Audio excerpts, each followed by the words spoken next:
is this person the qualified, right person to perform the job on a daily basis with excellence, having the right skills and the right emotional intelligence for the job.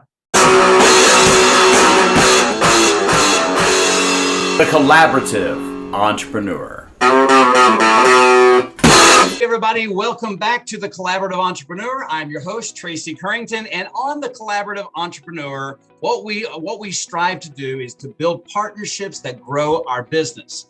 And if you've ever wanted to delve into the mind of someone who you believe is going places, you've seen them around, maybe you're following them on social media, maybe they're in a business platform that you're in. That's how I met our guest on today's show. But if you've ever wanted to delve into their mind to find out and explore, hey, what's going on with you? What's happening in your world? And maybe that can help you in your business, then you've come to the right place on the Collaborative Entrepreneur. In our conversation today, I'll be taking one such entrepreneur who is growing his business and learning who he is. He's a father, he's a husband, he's a leader, he's an author, and I can't wait to hear a little bit about the books that he's written. He's got, I think, 10 books that he's written, and just to understand what he's learning along the way, where he's come from, his backdrop. He's published 3 book titles that I thought were very interesting from the books that he's published. Is Stop Hiring Losers. Boy, I got to get that book, because I know that will be helpful in there you go, in the world that I come from, in the QSRs, because there's a lot of losers. $1 Million Team Secrets is also another one. And the last one that I wrote down was Network Your Way to 100K and Beyond. What a wonderful, so I understand over the last 20 years, he's coached thousands of top achievers in taking their business to the next level and building winning teams, which is, of course, kind of a love language that I have in building winning teams. And so get yourself a cup of tea or a cup of coffee, a bottle of water, a pen, notepad, get ready to take down some notes. I know he's going to drop some fire for us. His name is Minesh Baxi. So Minesh, welcome to the call today. Tracy, I wish I can live up to the energy, the enthusiasm, the introduction that I have received. Boy, you folks are in for a treat. Every week you must be getting, or every so often when you get Tracy, you just get an overdose of positive energy. So Tracy, thanks for the opportunity. I'm looking forward to it. We are both in the same arena, so to speak. Our goal is to help leadership, help teams grow their practice, grow their business in a way that it is not just going to be like, okay, one quick fix and you're done. Nothing happens like that. There has to be strategy and structure. So I really appreciate the opportunity. I look forward to sharing some of my knowledge of what I've done with some different clients over the last 20 plus years. Awesome. Well, since it's my podcast, I get to delve into his mind and ask the questions. Okay. So what's so exciting for me is that I've joined Grant Cardone's 10X Business Coaches, and I get to meet individuals like Minesh, and I've had a couple of other coaches on the program. If you recall, David Hill, he's been on the program. Aaron Goodwin, he's been on our program also. And what I think is amazing, Minesh and myself, we get to be in the same accountability group. And it's just amazing. He gave me some great insight this last week on 10X effort. Instead of focusing on the result, focus on the effort. And it was a great, fresh reminder for me. And so, Minesh, help me and my listeners to understand where you came from. Give me a little bit of a bio sketch of your journey to where you are today. Well, thank you, Tracy. Here is the key that I want everybody to understand. Nobody's born a business owner. Nobody's born with all the qualities that we all need. In fact, most of us are extremely confused most of our life. Now, maybe Tracy, that was not you, but I know in my journey, we were 5 children. We lived in 1 big room, 1 kitchen. And in India, I was born in Agra, the city where Taj Mahal is located. And we traveled around because my father was in the Indian Air Force. And the key part for me was it was family. We loved being together, but also it was ingrained that you go to good school, get a good education, get a job. And I was good academically speaking, so acing my programs was not that difficult. I ended up going to a decent enough colleges. In fact, the master's program that I did is the same one from where Google CEO Sundar Pichai is there from as well. In fact, that particular university, there are a lot of CEOs in US of big companies, including Microsoft, etc., who came from a similar college background. So I was in the computer programming arena. And when I came over to US, thanks to the wonderful country that this is, I did not enjoy my profession. And 12 years later, I was struggling. I was actually fired. I was laid off a couple of times. And I was like, why am I so unhappy in this position? And the answer came out to be very simple. And one of my friends exposed me to certain online assessments. And I looked at that and said, I wish my clients, my employers, my family, my school, they had been using these assessments so that they would have figured out that the person they are hiring for the position is a good fit. Yeah. Because unfortunately, we look at skills, we look at resume, we look at interview. To be honest, I was good in all of those three. I could really, in fact, I remember sitting in an interview, and by this time I was almost like, I don't want to be in this profession anymore. And I said, hey, by the way, I'm writing a book called How to Change Your Career Before Your Career Changes You. It was a group interview. 3 people raised their hand and said, send me that book. Yes. That's awesome. Is that one of your book titles? Well, actually, I shelved that title because I created the other books. So it has some of the other components in it. But the reason I'm saying that is I want people to know that there are a lot of frustrated people in positions, even the ones who are interviewing me, correct? Yeah. And that should give you a clue that the people that you have on your team, some of them may not be happy in their position. And when should you find out whether they are or not? The sooner, the better. Yes, that's so good. I love that title, How to Change Careers Before Your Career Changes You. And that, when you said that about the people that are interviewing you, they may hate their position that they're in, and they're interviewing you to come into that role. That's such a great insight. I know I can name names of people that, especially in the quick service industry, they feel stuck, they're underserved, no one's adding any value to them. They feel that they're in a dead-end job, but then they think, well, where else am I going to go and get a job? And then they're the ones interviewing you or leading you as a leader. That's a great insight. So what in what the space that you're in right now, what is it that you do now? Well, very good point. So my goal is to assist teams, mainly the leader and the people who are the executives in the team, to make sure that they have the right people in the right role. And you heard the book, Good to Great, so I don't have to tell you more about that.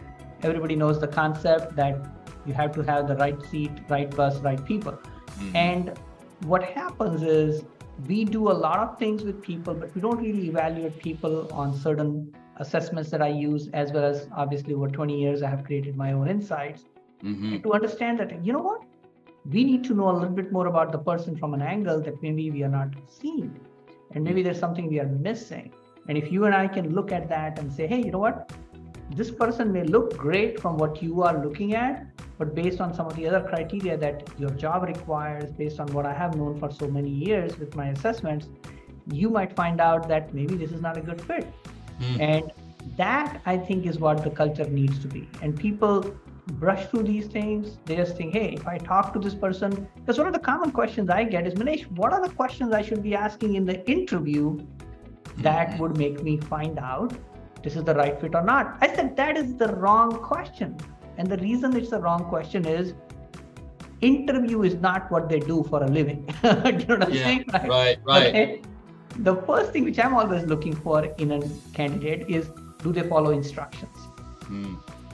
So I make certain steps during the process so that they actually are going to either follow the instructions and make it easier for me to say this is the right person, or they won't follow the instructions, which tells me they're not the person I'm looking for. That's the first thing I want every employer to understand. Your job is not to have a great interview, because I know from my background, I could convince anybody in interviews. I could give great answers, but I don't do that for a day-to-day job. Mm-hmm. Are you asking yourself the question, is this person the qualified, right person to perform the job on a daily basis with excellence, having the right skills and the right emotional intelligence for the job? Mm-hmm. And if you don't have that clarity when you're interviewing people, screening people, you're going to miss. you're going to miss, because you'll be like, I'm looking for that perfect answer. No, no, no, no. There are a lot of other components that you should be looking at that will make you more aware and more likely to find a good fit. Is that making sense to you, what I'm talking about? So good, so good. And I'm right there with you. I think, and I'd love to hear your experience on this, but when I come to an organization, and I look at one of the first things I want to do is I want to say, what's your application look like? When somebody applies, you got to know what you're looking for, right? Like I built, when I was a young man, 26 years ago, when I got married, I knew the woman I wanted because I built like a woman filter, right? And so like, I knew these are the things that these are the qualities that I'm looking for. Attraction was on there, but she had to be attractive. But I had to feel good. Like it was just, that was what, and so the woman that I ended up married, I already knew what I was looking for. So it was easy to say, hey, will you marry me when I found that person? Because I already knew what I was looking for. And I think business owners, at least in my experience, they've got some template that they've downloaded, that they're just throwing out there as far as application. And it's just asking for their name. It's asking for, maybe there's something about availability on there. You're looking for part-time, full-time, but they're not asking the right questions. And to your point on when you said, do they follow instructions?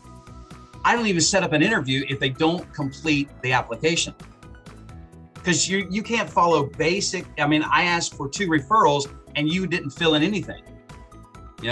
So yes, so you're coming through. You're speaking my language. Give me some great insights. I love it. Yeah, and I think one of the things which I cover in my book, $1 Million Team Secrets, is a 7-step process of making sure if you already have a team in place, do you have the right people in the right role? And one of the things that you mentioned was to know the qualities you're looking for. Now, I know a lot of companies are maybe familiar with traction, EOS, etc. And the core values is one of the phrases which is being bandied around all the time. But very few people actually have awareness of what a core value is. Most of them think it's a nice thing to have, but really core values is that filter you're talking about, Tracy, that gives you the awareness to say, this will fit, this will not fit.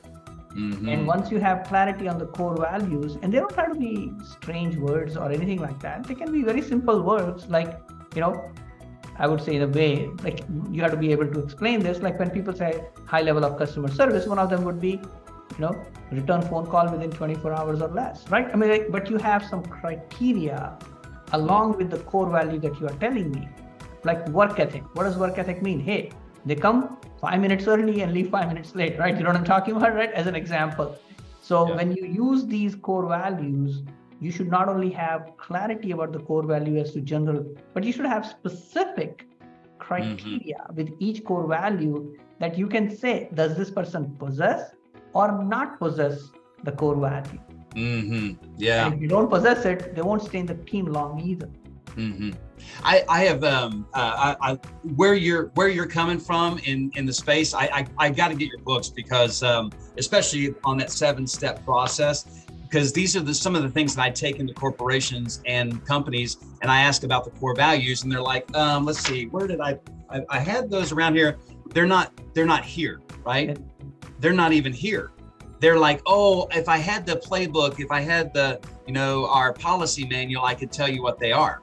Says every government agency ever when they're talking about core values. And if it's a core value, like this is your core right here, right? Like your heart. So what I help leaders to do is once we get those 3 to 7, whatever those core values are, we get those core values, I lead them, tell me a story behind each one of them. Because it's kind of like, we see in pictures, we like, hey, dog. We don't think DOG, we think, our dog, our pet, and or the dog next door neighbors or whatever. So like when we think in stories, we remember it better. So we took one company through, commitment and discipline and growth and character and respect. Those were their 5 core values. And each one of them had a story, but it wasn't the same story for all the leaders. And so just, asking those questions in the application or in the interview process, it just led to, hey, what does discipline mean to you? Give me an example of character. What are you doing right now to grow yourself? You're finding out, is this person going to be the right fit for my organization? So I've led them, what is what is a strategy that you would go about in introducing core values so that they're memorable? Exactly. And I think that's the part that I'm mentioning is once you have clarity on the core values about what specific action steps, because at the end of the day, everything comes down to action steps and checklist, right? So if you have an action step, if you have a checklist, you can easily verify whether those core values are being met. And again, that's your definition because it's your company. It doesn't have to be somebody else's definition, but at least you have that awareness, like you said about the story part of it. And I think the story part, to me, it would be like, if you go to a certain location, whether a business or certain organization, and you're being served in a certain way, what was memorable about that place, which made you feel this is a core value that I must adopt, or at least this is a core value that I want to continue to inspire to improve, right? And whether it's Nordstrom, whether it is a certain way, like Chick-fil-A you mentioned earlier in our conversation, and they have certain core values, right? And I'm always amazed how well they serve customers. I mean, they really go well and beyond. And I'm not the best Chick-fil-A customer, I'm a vegetarian, but my family likes Chick-fil-A, right? Okay. And so they know what to expect. They know the quality of service they are going to get compared to some other QSRs, quick service restaurants that you specialize in. And you suddenly realize that when they have to raise the bar, the employee automatically does. It's like, hey, too many people in one line, let's go create another line. You know what I'm talking about, right? Yes. So they know that the core value is how quick they can take care of the customer accurately enough. And those were the ones with iPad and everything else. And I think those are the core values that are well represented in organizations very quickly. And I'll give you another example. Discount Tire is another company which I like because they have very good structure, very good format, and practically you can go to different places in the country. And I used to live in Michigan, now I live in Florida. And I was amazed at how consistent they were in being able to answer my questions, answer my concerns, but also it's like, hey, leave your key here. You can go, I know it'll take about an hour. There's a restaurant down the street. If you're hungry, you can go have lunch and come back. We'll take care of you. I mean, that kind of mentality tells me customer service rather than having that as a banner somewhere. Is that making sense? Oh, that's so good, Minesh. So I was just thinking about the antithesis of this, where somebody has, so I work, I also have like oil field work in some of those guys that are in, they'll do the fluid ends and stuff like that for these big machines, or like the medical industry. And it's interesting, like when I come to some organizations, they built core values, 12 years ago, 20 years ago, but their culture does not match. And so like when I look at, I'm shifting here to the culture side of things, because you brought it up with Chick-fil-A and Discount Tire. I agree with you at Discount Tire too. And we have one right, in fact, it's like right next door to our Chick-fil-A. So it's kind of funny that you said that. But anyway, so like when you have the right core values, everybody understands them. They've got them in their core. They're memorized them. Now they express those core values. That's how culture is created. And I didn't know that from a book. I learned that over time, just working with Chick-fil-A. Like, order accuracy, speed of service, remarkable guest experiences. That's their term, remarkable guest experience, having a positive impact on all who come in contact with Chick-fil-A. How are we going to do that? We're going to get the order right every time. We're going to be accurate. It doesn't matter how fast we are if we get them the wrong food, right? So all of these core values being expressed, the customer gets to feel that culture. And when they're not actually expressed, everybody just shows up and however they feel, that's what you get. So it's so inconsistent. What would you do for a company that has core values instilled, but they're not being expressed? As a result, their culture is suffering. Good point. And I think it goes back to first is right people, right role. Because when you have the right people in the right role, and then obviously you have the right processes to implement those core values, create the culture that you mentioned about that. I think people misunderstand because they're like, hey, this is a qualified candidate, that's a good fit. Well, it's not enough. And that's where we need to pay enough attention, which is what most of my work is around: assessments, making sure the employers are bringing the right people in the right place, because every employer has good intentions. I mean, who doesn't want a great profit company? Who doesn't want to have great clients, raving fans? I mean, who doesn't want to have employees who are excited to come and work? Everybody wants that, right? It's just that they don't know enough, right? They have enough things going on in their life, in their business, and they're like, I have to do this, I have to do that. And they don't have clarity on the action steps to take to get there, which is why somebody like you as a coach, somebody like me as a coach comes from outside and says, hey, let me take a look at what's going on here. Yeah, right. And then give them a third party perspective, because now they're able to look at it a little bit more objectively and then clarify in their brain. Is like, oh, now I can understand what needs to happen for me to get to that point. Because we all want that. We all want big companies, great companies, boutique companies, whatever that is, but providing great service, raving fan clients, employees who love it, and profitable.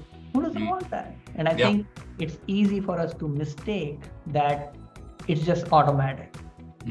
No, there has to be an actual plan, support system to get you there. Yeah. So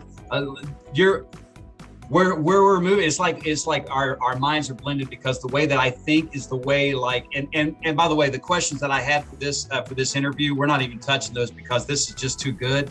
And like, I mean, and maybe everybody else, you guys can check out. I'm enjoying this one. I'm gonna have you guys can continue watching me and Minesh talk, but I'm loving this because this is exactly like, it's what I need. I don't know enough people that think into these things. So we talked about like-minded, like-valued people that are the right fit for your organization, because there's a value match, and that value is going to be represented in the culture.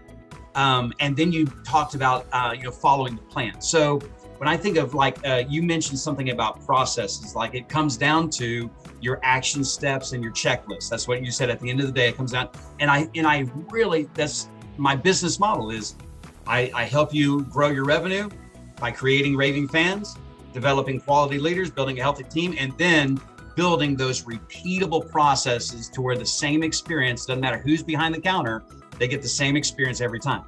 So talk to me about processes and their importance in a business. Very true. You and I know we've gone to a company or a restaurant where the service one day was fantastic, the other day it wasn't, right? And what happened? Well, the employee who was there in charge for whatever knew what to do, had that culture in place, and provided that value. Whereas on the other side, person who was in charge the other day or whatever happened didn't work out. And Atul Gawande, I think maybe you might know of his name. He's a physician, and he actually wrote a book about how important checklists are for a physician. And he was shocked that the number of mistakes made in the operating room, surgeons, etc., is unbelievable. And all they needed to do was to have a checklist in order to make it easier for everybody to follow the same process. And they were able to cut down the mistakes amazingly. And again, not to joke about it, but somebody forgot a scissors in the stomach is not going to be a good idea, right? Oh, yes, absolutely. You know what I'm saying? Yeah. And by providing that level of clarity, like really, like, hey, this is what needs to be done. We look at the checklist, we know these steps, and by eliminating any random variation, because typically we run by exception, not by the rule. Unfortunately, that doesn't work very well. And we rely too much on our memory, we rely too much on our habits, instead of inculcating the right amount of information put to the people who are in charge so that they can follow that over and over and over.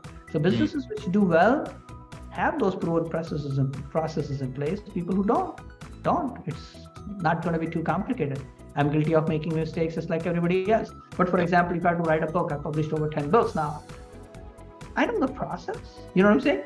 And that's what you have to, because I did this over and over and over. And now I know what works, what doesn't. Great stuff. Great stuff. So when we were at the mastermind recently in Miami, we got to come back where Grant's marketing team were, Jared, those that don't know, Jared Glant is the president of Cardone Enterprises, the right-hand guy for Grant Cardone. And he made a statement. I've never heard this before, because I read books on, finding top talent and the right people, the right seat, on the right bus and so forth, in good grade. So Jared said something, and I just want to roll this by you and just see, maybe you heard that. I think you were in the same room when he was talking on the phone to a person. He said something that struck me. He said, don't focus. He said, businesses focus way too much on finding great people. He said, build great processes and find good people that will follow the process. Yeah. So what you are saying is very important. Now, I remember quite a while ago, I don't know if you follow NBA, and there was a year, and I may be totally off here, 2005 maybe something like that, when the Detroit Pistons won the tournament. They were the champions, and there was no superstar, none. And that's what I wrote at that very time. I wrote a short, blog where I said, here is the magic of having people who excel at the role that they are supposed to be in, but they don't tower like Magic Johnson, Michael Jordan, Kobe Bryant, or LeBron. You know what I'm saying? Yep. And the movie Moneyball, which I'm sure you heard of and seen, talks of similarly that you're looking for a certain criteria. And once you have the processes in place and you have good people, then you can still get the synergy in the right way for the team to operate, because you're not having to depend on a superstar to carry you through. Boy, I love the way you illustrated that. That is so true, because outside of, I can't remember anybody on the Detroit Pistons that was of any kind of fame. Maybe at one time, I think I remember Isaiah Thomas. Maybe, I don't know, Bill Laimbeer, if he played for them for a little bit, but that's all I ever remember from them. But you're right. I mean, winning a championship just by following the process, everybody, that's how important they are. So, so what about, and maybe I skipped through this too fast, because you brought up process, and I was like, oh man, I gotta hammer this. There's some good nuggets here. What about team engagement? So when you're building these teams, you've got the right people, they're in the right bus. Sometimes I find, like a leader, and this has likely happened to you, where because they're getting it done, they're really hitting it, and they're really good at what they do, we think that qualifies them to be a leader. I mean, because they've been here for a long time, they're dependable, they're really good at their job, but then they get promoted into leadership, and then everything falls apart and they want to quit. I think the part that I think you're referring to here is, the first thing which comes to my mind is leadership is based on vision.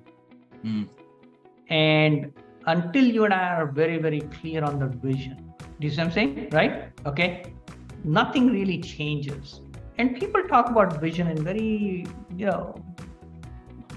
people talk about vision in a number of different ways. But I think the easy part to look at is, does it have a compelling clarity for everybody on the team with a sense of urgency, right? Do they get inspired by that vision? And in most cases, you don't have to inspire everybody on the team with that vision. I think that is sometimes going to happen. But if the leader is not fully inspired and engaged, the leader cannot bring that into the team. So the first thing is, leader has to be fully, totally engaged in the vision, number one.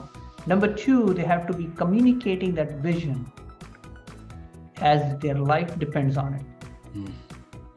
And the vision has to be clearly, overly, like over communicated into the organization.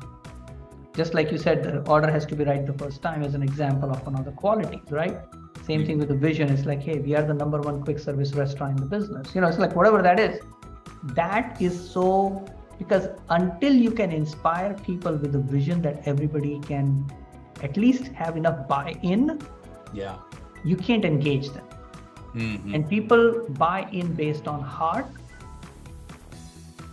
And then you expect high standards from every single person. Now, it's not easy to do that because you have to raise your own standards, right? If you don't raise your own standards, then you can't achieve it.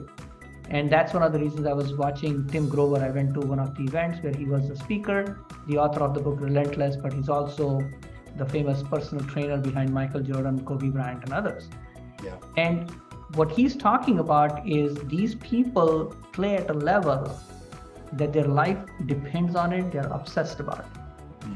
And if you want to win a championship, and Grant has a book like Be Obsessed or Be Average, I think that is what engagement looks like. When people are obsessed about carrying that mission, reaching that goal, that vision, they're obsessed about it. And that level of engagement only comes with a leader who is totally obsessed about achieving it. And if the leader is not fully obsessed, you cannot have enough engagement from people. It just will not happen. And every single person has to be included in the vision because everybody does matter. Whether it's the janitor, you know what I'm saying, or the person at the cashier counter, everybody matters and they all see themselves helping that vision come true. Good stuff. Man, I can't believe the call is. I hope I'm honoring your time by giving you a couple more minutes. Is that okay? Yeah. I wasn't thinking this is where we would go, but anyway, I appreciate that. I wasn't thinking so either, but this is just so good. It's serving me. I know it's serving my audience because there's entrepreneurs and they have a team, and they likely have the wrong person either in the wrong seat or they've got the wrong person on the roster. And so fitting in the values and the culture and the processes and then this vision and engagement side, you're so right about having the buy-in from the leader who's totally sold out to the vision and obsessed with it. And if that's inspiring. I think sometimes in leadership, sometimes we're motivating and sometimes we're inspiring, sometimes we're pushing and sometimes we're pulling, right? So I think the next thing that I was thinking about when you were talking there about like what direction we could go next is is how to have so when you have that engagement, how do you what's an honorable way of letting a person go? Sometimes if it is the wrong person on the roster, what's an honorable way that you've seen that when you have to let that person go, when you have to have that candid conversation? A lot of leaders are afraid to have the conversation that has to end in somebody leaving. We tease or we say we promoted them to customer, or we're going to let them try out to follow their dream as being in construction, like whatever, and we're letting them go. What have you found is a great way to have that conversation? A lot of leaders that I've felt with when they terminating employment is what I'm getting at. When they have to let somebody go, they feel bad. They take it personally because they know their family's going to suffer or whatever. And so they don't want to have that conversation. As a result, if they never have the conversation, it only gets worse. I agree with you. I agree. So in my book, Stop Hiring Losers, the first chapter is hire slowly and fire quickly. Yeah. And then here is the part that I think most of us forget in life in general. There are no mistakes, there are only lessons, right? And I'm guilty of not always remembering that. So the first part is you and I want to look at it as a leader to say, hey, I was the one who was responsible for hiring this person. What is the lesson for me? Why did I hire this person? What could I do in the future so I'm not being put in this position? Not that you can prevent it 100%, nothing is, right? But at least you take responsibility for bringing that person into your environment. Okay? And for whatever reason, it was not a fit, it's not a fit. It's just agree on that. So what you are looking for is feedback from the person who was there on why they got hired in the first place. Why did they want to come and work there? Yeah. What things worked, what things didn't work, and why this is not a fit. Now, sometimes people are aware and they can tell you. Sometimes you need to probe a little bit before you can find out. Because some people may be so unaware. It's like, hey, I think I'm a great fit. It's like, no, you don't know what you are fit for, right? Okay, that happens, right? And that's because, like you said, I'm good at something, I make money, I won't ask too many questions, right? So that's where the leader has to use this opportunity, whether you call it exit interview, a survey, a process, where they are looking for details from the person they hired on what they can do better the next time. Because it is that information which will help them realize what was I not paying attention to, or what have I learned about hiring and bringing on people now that maybe I didn't know before, but now I know, and maybe I didn't have the core values defined. Now I have the core values defined, and this person doesn't fit the core value. Perfectly okay. Yep. So now you are making whatever steps required towards, in order to understand, it's like, okay, what fits, what doesn't fit. So as you keep hiring more people in the future, less and less turnover is going to happen, because you as a leader are paying attention to what's a good fit and what's not a good fit, not just from impressions and emotional reactions, but from getting real data and then connecting the dots as you build an organization. Mm-hmm. Good. Well put. I appreciate that. The last thing what I do in a quick service restaurant from my business is I'm not done. So first, there's 3 phases basically. I come in, turn the company around. That's introducing processes and the hiring aspect and the talent acquisition, all that kind of stuff. Then we move towards the culture. Now that we've got the company turned around, we're making money, but we need to create this dynamic, award-winning, world-class culture so that people will come back, right? So the last thing that we do, like a lot of people are like, hey, man, I think everything's fixed because our company's turned around, we're making money, and we got this great culture, people keep coming back. Now you're leveraged, in my opinion, you're leveraged at a great spot to make community impact, to make some kind of difference through that business. And I've worked with a couple of franchisees who they want to make a difference, but they never knew how. And all they're doing is fighting fires in their business. So they never have the energy to make any kind of impact. What do you think is a great strategy? So once you've got the companies turned around, you're starting to, the culture has been adjusted and created. What is a great way to be exploring how to make an impact in your community through your business? Well, there are a number of ways you can do that, Tracy. That's a good question. And contribution is critical for all of us. I'm sure you've heard of the 6 needs that Tony Robbins talks about.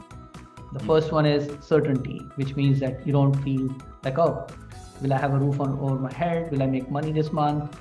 Uncertainty or variety is have enough fun, like July 4th, hey, you know what, I'll go to a cookout or whatever else, right? And then significance, you feel that you have something that people can benefit from. Significance wise, you feel significant about something. Another one is relationship or connection, where you feel that you have a connection at a deeper level. You also have a sense of contribution to the world, and you also have personal growth. So when you have all those 6 components in a person, guess what? It also applies to organizations, right? Okay. And we can apply this in a way to say, okay, how can we make contribution, not just something which we do, but something which is integrated in who we are as a company, right? And when you provide quality value in terms of products, service, you're starting to impact automatically. You know what I'm talking about? Yeah. Like you start looking at it, and you can look at it from that angle to say, hey, contribution doesn't have to be a separate entity activity in my business. It is integrated on a regular basis. Now, a number of ways people can do it. Okay, you can use it as it's like, hey, certain portion of daily revenue goes to a certain organization. Maybe that's one of the things you believe in. And it reminds people that we are supporting a certain group, certain organization. So it doesn't have to become a separate activity. JCPenney used to have an activity of rounding up the penny as something that they could use to provide whatever cause they supported in. And what ends up happening in the process is that it is an integral part of your ongoing support for the community, ongoing contribution to the community, instead of saying, okay, now that I've done this, I go do this, because then it develops the mentality of I have to have everything in place, every duck, so to speak, in a row before I can do that. No, you can start doing that at a smaller level and build that consciousness into the organization. And if you can identify with a certain cause as a team, as an organization, all the time, then everybody becomes clear. Like, for example, I think, I'm not sure, I may be wrong, but Chick-fil-A has about adoption. Maybe I'm wrong. Yep. Okay. I know Wendy's definitely did because Wendy's founder was somebody who was adopted. Yeah. And they became synonymous in their organization that we believe in this so much that this is going to be part of our ongoing campaign. And I think that is where people need to look at, instead of saying, okay, what else can I do? I would say, hey, how can you start little by little integrating at a level which is maybe daily? You know what I'm saying? And that would help them not look at it as an additional burden, additional activity. But even while they are going through all these challenging times, growing struggles, pains, whatever, they still are able to continue whatever cause they want to support consistently. Mm-hmm. Boy, I love that answer. Love that. Not a separate activity, not an additional activity, but integrated through the business. Exactly. And maybe you heard of the book called Mr. Thank You Project. Mm-hmm. And one of the things I learned from the book, he took on a project where he said, I'm going to give 5 thank you cards a day. And he ran out of common people that he knew initially very quickly, right? And one of the stories which was very touching was he was sitting in the plane going to land from California to, I think, Pennsylvania. And he's like, hey, I still need to write a few cards. So he turned to the flight attendant and said, hey, what are the names of the pilots? And he wrote down a couple of cards towards the pilots. And he got an email from one of the pilots. He said, hey, in 8 years or whatever number of years I've been flying, nobody has given me this kind of a card. Mm-hmm. And what that did is basically improved the morale of the people. It's like, hey, I know I'm making a difference and I will get some feedback. And I'm doing something similar, 1 to 3 cards a day. I just go randomly walk into a business and just say, hey, would you like to receive a thank you card? And some of them are really surprised. Like, what are you, like one of the places I went to recently called GameStop. Yeah. And as I walked in, he says, hey, you know what? We're going to be closing in a minute. I said, don't worry. It won't take me more than a few seconds. Would you like a thank you card? And he's like, sure. Here, thank you. Walked out. But if it becomes something integral in our ongoing basis, then we don't have to look for additional activities and think, what should I do now? Instead of, because we're already doing it consistently. Yeah, great. I like that thank you card thing. Great idea.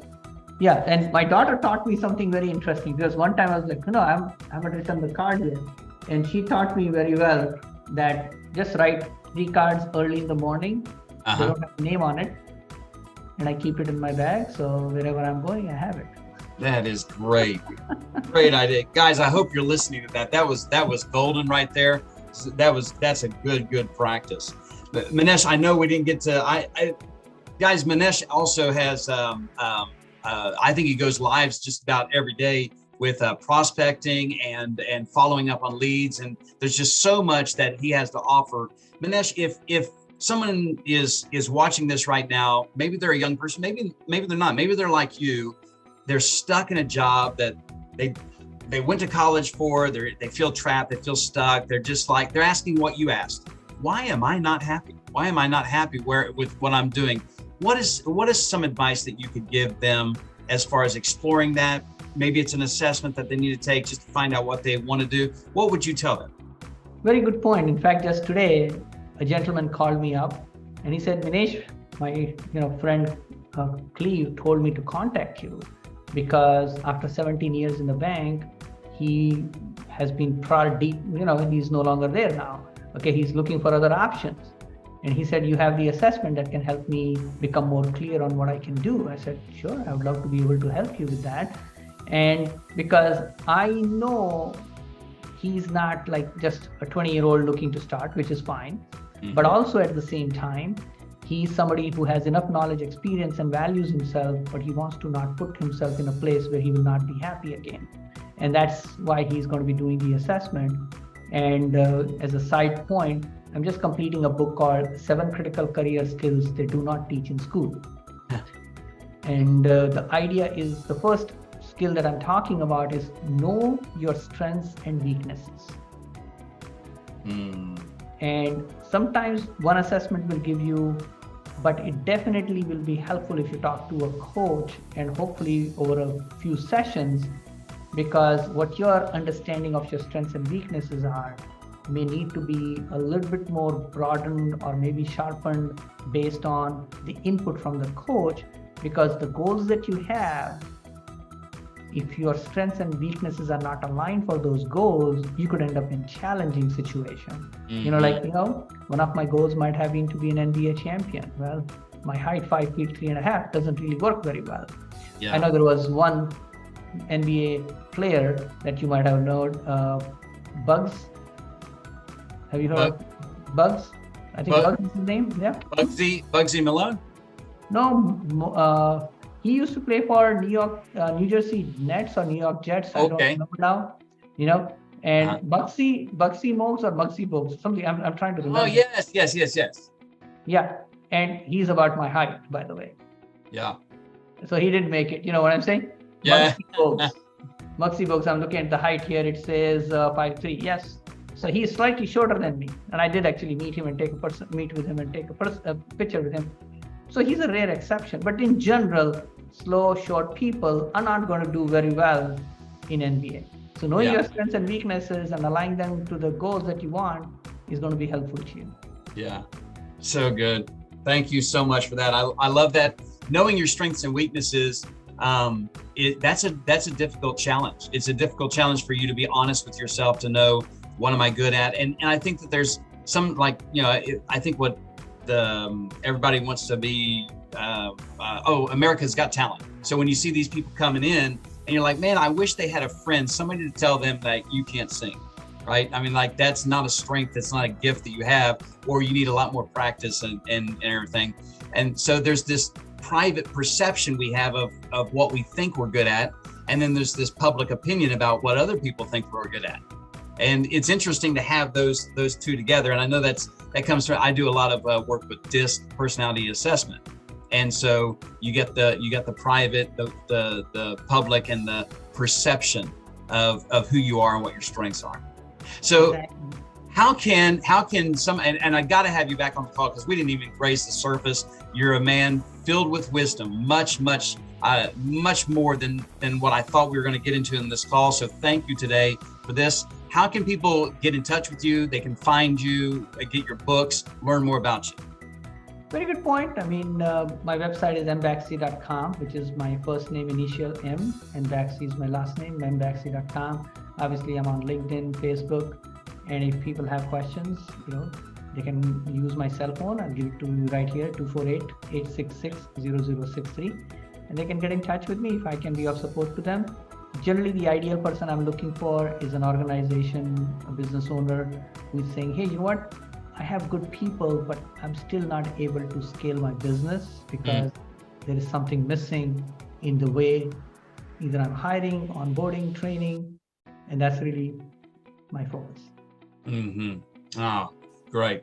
Thank you so much for that. And by the way, if you're a business owner, you ought to take Mr. Baxi up on his offer to give you that consult and have that conversation together. So thank you, Minesh, for joining me on the call. And by the way, those are our viewers. Thank you so much for joining us on this call. And we got to do some freestyle today. It was an awesome conversation. I think you ought to go back and revisit where we talked about values, we talked about processes, we talked about team engagement and vision. You got to go back over those things, and some great content in there. So thank you. And by the way, you can learn more about me and what I do online at tmccoaching.org.